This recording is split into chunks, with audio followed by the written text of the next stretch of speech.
കേരളത്തിൽ അദ്ദേഹത്തിൻ്റെ കാലഘട്ടത്തിൽ അല്ലെങ്കിൽ അദ്ദേഹം മുഖ്യമന്ത്രി ആയിരുന്നപ്പോൾ ഏതെങ്കിലും രീതിയിൽ മുഖ്യമന്ത്രിയുമായി ആ സമയത്ത് ബന്ധപ്പെട്ട കുടുംബങ്ങളാണ് എല്ലാ ആളുകളും.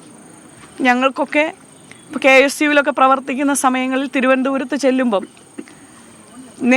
വേഗം ചോദിക്കുക, തിരിച്ചു പോകാൻ വണ്ടിക്കാശുണ്ടോ എന്നാണ് ചോദിക്കുക.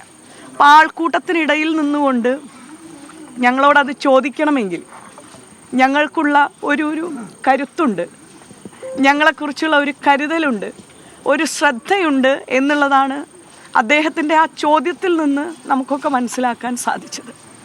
ഓരോ യാത്രയിലും 2019 പാർലമെൻറ്റ് തെരഞ്ഞെടുപ്പിലുമൊക്കെ അദ്ദേഹത്തിൻ്റെ ഒരു ഇടപെടൽ അത് വാക്കുകൾ കൊണ്ട് പറയാൻ സാധിക്കുന്നതല്ല. അദ്ദേഹത്തിൻ്റെ വില ഞാനൊക്കെ ഇന്നും അറിയുന്നുണ്ട്. കാരണം നമുക്ക് ഒന്ന് വിളിക്കാൻ നമുക്ക് ഒരു രീതിയിലുള്ള ഒരു തടസ്സങ്ങളുമില്ലാതെ ഏത് സമയത്ത് വേണമെങ്കിലും വിളിക്കാൻ സാധിക്കുന്ന അല്ലെങ്കിൽ നമ്മുടെ വിഷമങ്ങൾ കേൾക്കാൻ സാധിക്കുന്ന ഒരു നേതാവായിരുന്നു ഉമ്മൻചാണ്ടി സാറ്.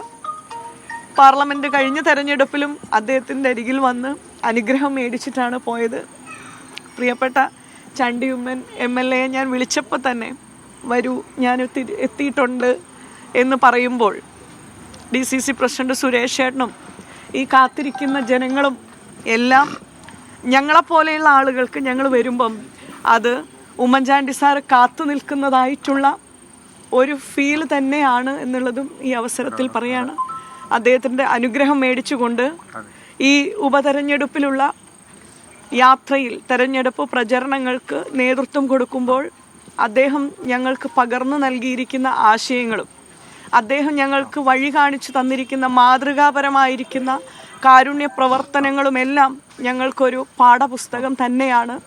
കണ്ട് അനുഗ്രഹം മേടിച്ച് തെരഞ്ഞെടുപ്പ് പ്രവർത്തനങ്ങളിലേക്ക് പോവാൻ ഏറ്റവും വലിയ ഒരു പിന്തുണയാണ് ഈ പ്രദേശത്തു നിന്നും അദ്ദേഹം അന്തിയുറങ്ങുന്ന ഈ ഇടത്തിൽ നിന്നും നമുക്ക് ലഭ്യമാകുന്നത്.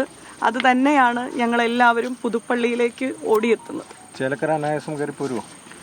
ചേലക്കരയിലെ തെരഞ്ഞെടുപ്പ് പ്രവർത്തനങ്ങൾ ഏകദേശം KPCCയുടെ നേതൃത്വത്തിൽ മുന്നൊരുക്ക പ്രവർത്തനങ്ങൾ ചിട്ടയായിട്ട് നടന്നിട്ടുണ്ട്. അതിനുശേഷം UDFൻ്റെ ചിട്ടയായിരിക്കുന്ന പ്രവർത്തനങ്ങളും നടന്നു വരുന്നുണ്ട്. തെരഞ്ഞെടുപ്പ് പ്രചരണങ്ങൾ 21-ാം തീയതി തെരഞ്ഞെടുപ്പ് കൺവെൻഷനോടുകൂടി ആരംഭിക്കുകയാണ്. 23-ാം തീയതി നോമിനേഷൻ സമർപ്പിച്ചുകൊണ്ട് തെരഞ്ഞെടുപ്പ് പ്രവർത്തനങ്ങൾ വളരെ ചിട്ടയായുള്ള രീതിയിൽ UDF അണിയിച്ചൊരുക്കിയിട്ടുണ്ട്.